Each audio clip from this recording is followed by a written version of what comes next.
Hey, what's up guys, it's T-Bone here and welcome back to another episode of playing Legendary Game of Heroes. So the Marvels of Universa event has officially started, and you can see here it's a little different than the typical Slayer event that we're used to. And so what I want to do in today's episode is definitely cover the changes in the event. This is called Slayer Assault.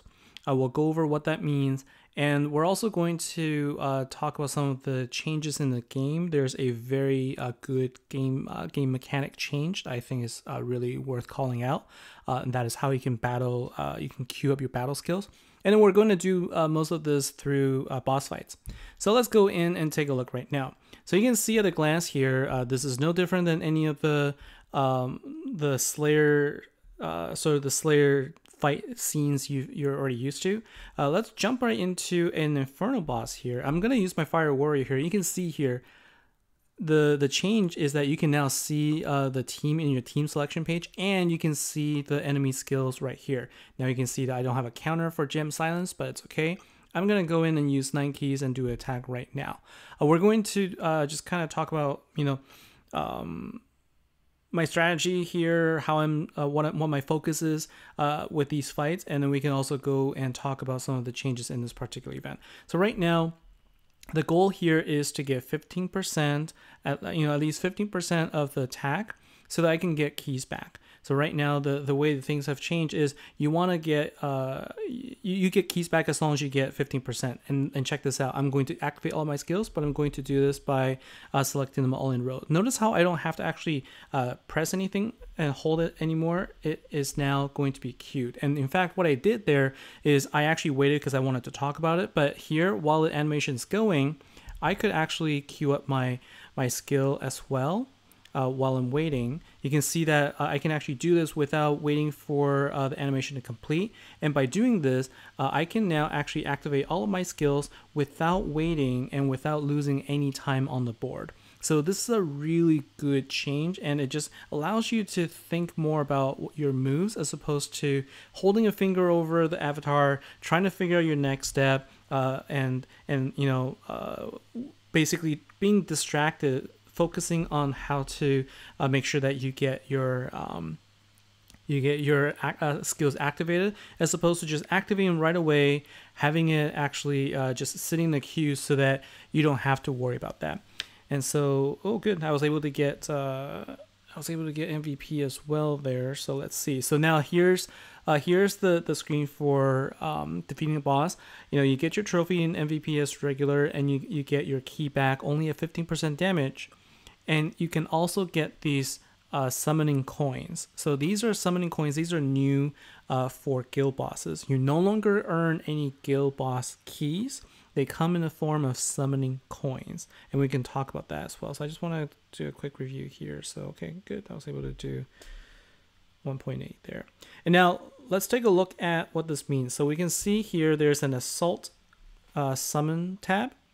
And in here, there are 3 different difficulty levels. We have difficulty level easy, medium, and hard. And you can see here, they also tell you the current level of the bosses. So basically, it's just like the regular guild boss spawning mechanic. But instead of it spawning by itself, it actually spawns through summons. And you can see here, I've collected 217 of the summoning coins, and let's go ahead and do a summon here, because what happens is every time you summon a boss, it goes up in level so that you can get more rewards from defeating it. And then we can see here, this is Architect Sophia. It has very low health count, only 4 million right now, and it doesn't have a lot of rewards, but what it does give you is, as a finisher, it gives you the coins for the next difficulty level. And so let's go ahead and do a fight here just to finish the boss, and then we can see what this would be like. So these are really simple bosses, and you can see here I needed to collect 200 of those green coins just to have a chance at fighting the boss first. So what does that mean, right? Well, it's not an individual effort if you think about it. So I myself was able to collect 200 tokens, but hopefully with the help of the guild, we can collect a lot more than that, and then we can focus on actually defeating the bosses and pushing the level of the small boss high, and also collecting enough of the red tokens so that we can start summoning the medium bosses, and then collect the blue tokens to summon the hard bosses.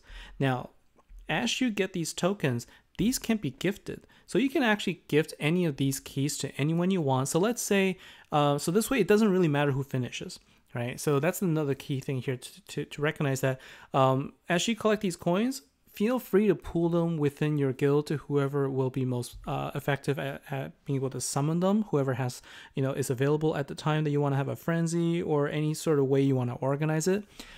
Just because you're the finisher doesn't mean the key stays with you. You can gift it at any time. Right. And so right now our guild is talking about how we could potentially just, amass as many solo bosses as possible, and then, and then go through the small ones before we go to the middle and then go to the top. We'll see what that'll be like. There's also the honey collection here, so you can see this is where you can collect additional makwas, as well as enchanted, basically the same as what you normally expect. You can get these Rilka summon coins, but I took a count. Right now, if you get everything to the end, you'll only be able to get 15, and I haven't seen a way to collect otherwise yet. So I'm curious about this. I don't know, whether there's more ways to do it. I know that you can also get the coins by collecting at this level, but that still only gives you 35. So I'm not sure where the missing 15 is going to come from, because if you look at the guild rewards, it doesn't show anywhere in the guild rewards, and it's also not in the solo rewards. So that's the thing that I'm curious about, and we're going to have to wait and see until maybe starting tomorrow. Anyway, now what I want to do is focus on some of the other mechanics as well. Well, not mechanic, but let's talk about decks. So let's go ahead and use, I don't want to use this one because I'm not going to be able to get a key back. Let's go ahead and do my boss. So it's 178, and I have this deck that I built using the free card and the event card. So I have 3 makwas. Now these are also the same, same kind of support cards where they're a little bit weaker, but you can actually awaken them 10 times. So I'm running 3 of them right now. You can collect them either from pack, or you can also get them for free in the collections. And so I've got 3 of them. And I have also Kuma that I got from tier 1 from the last episode from yesterday. I have her level up now. I don't have the max level just yet, but it's all at 6 stars. And I brought in Mondo Nihil just for a nuke damage, as well as survivability, because I get a one additional turn. And if you take a look at the relics here, I actually needed to bring in another Fable relic that doesn't boost intensity, unfortunately, because I'm just severely lacking in the dark gems, and I needed to make sure that I can get the dark gems from the start. And so let's go ahead and do an attack against one of my solo bosses using this team and see what this is like. So with 1 key, you'll notice that the recovery is going to be not as big as you would expect. Definitely a 3 key. What we showed yesterday is you'll be able to get a lot of heal, so that you wouldn't actually need to worry about it at all. But with 1 key, it's going to be, you're going to get a lot less heal, so you're going to have to be really careful about that. And so what I'm going to do here is I'm just going to boost intensity a little bit, and then I'll get an attack. And what I'll do is I'll go ahead and activate my skills here. And I'll do this in the same way where I just kind of queue up. I'm still, getting my head around it. Sometimes I forget to use that to just queue up the skills. So remember to queue it up, and you can see the damage is not too bad. I think I already got the MVP here, and I'll be able to get I got the 15% and the MVP for my own boss. And also Mondo Nihil is nice because I'm going to get I'm gonna probably get defeated here, and I'm simply just gonna use the nuke skill here. And I'm not the finisher here, but that's okay, because the way they've changed things, you don't need to be the finisher to get the maximum trophy count. You just need to get the MVP, and you need to get the 15% damage to get your key back. And as a finder, you always get them anyway. So, this way encourages other people to deal as much damage as possible and still have multiple people get keys back. So that's good. And it looks like we have a few bosses summoned now. We've got a Eternal boss at level... What levels is that? Level 8. So let's go ahead and help out using our Dark Warrior deck that we just built. So this is actually a pretty viable deck with these three. And Model Nihil is a he is a commander card, but he deals good damage despite not having that bonus. And I just have a single Dark Dren relic there because I do want to focus on having more of the intensity for Fable. But right now this team is working okay. And it looks like my teammates are going to just be able to take him out. And it looks like it's poison for this boss. But that's okay. So we were able to get 170 core. And so Drago is the finisher there. But like I said, it's easy for us to just simply pool the coins. And then we can, take down the more difficult bosses together. Let's see here. So I've got, there's only 6 minutes left. Let's go ahead and try and take out this boss.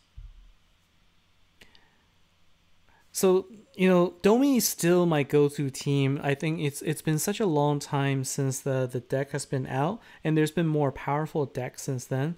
But for me, he's just such a good sort of go-to team for me that I always find myself defaulting to it. And so, I think that's what's great is if you have a team that you really enjoy that you can use, it feels good to be able to continue to use them. And I know that it feels like the boss is a little bit, the cards have been a little bit nerfed, but I think that, in my case, I still enjoy using Domi whenever I can, especially during Fire Slayer events. And unfortunately, I wasn't paying attention and I got hit with the Gem Silence and I didn't get my 15% damage. So that's unfortunate. I did get some trophies for the rally, but I really wanted my keys back because keys are a commodity right now.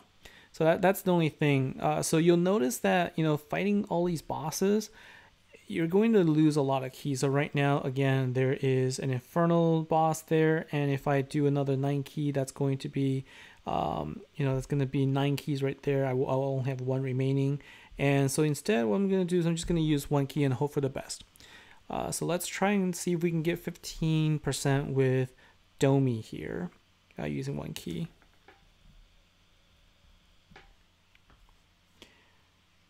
All right.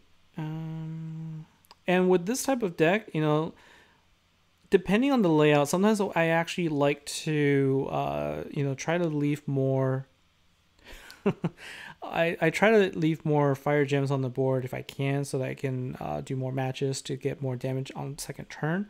Let's see who finished that. So Laura Pegasus, good job there. All right.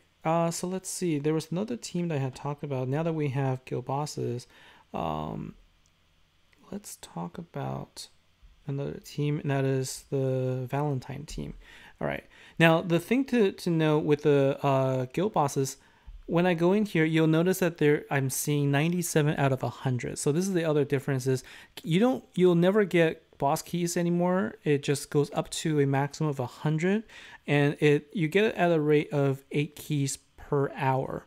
And so really managing when you use your keys, whether you're tagging or if you're attacking, it's the same. You'll be using up keys, and you can't attack more once you hit below 100. And so this is not, so you really have to think about your key management, and in time of frenzy, make sure that, you can sort of time it so that you can have maximum, I'm going to exit out of this because I wanted to use my other team. I wanted to actually use the Valentine team. So let's go ahead and use the Valentine team, and the boss is dead. So let's go and use the other one because I think there's another boss I saw. Right now, we're just trying to get up as high as we can. So let's go ahead and do this with Valentine. So Valentine's an interesting deck, right? So you're not really getting a ton of, with this particular deck. I mean, if you have the ultra rare card, you will get lots of power gems. But with this particular setup, you're really depending on the nuke damage. And so you want to try to get the green gems going. I don't have enough relics, green gem relics. I need to change that a little bit. So I think if you can get enough green gem relics, you can start turn 1 with your battle skill, and then you can use you can use Venera to then take down the boss. So let's hope that I can actually get a chance to attack here. And the way you want to work here is... all right. The boss is simply too low level for me to be able to do anything effective. But basically what I wanted to show is... let's just go ahead and use this. I'll spend a key on here because I need to be able to explain this. I would like to showcase this.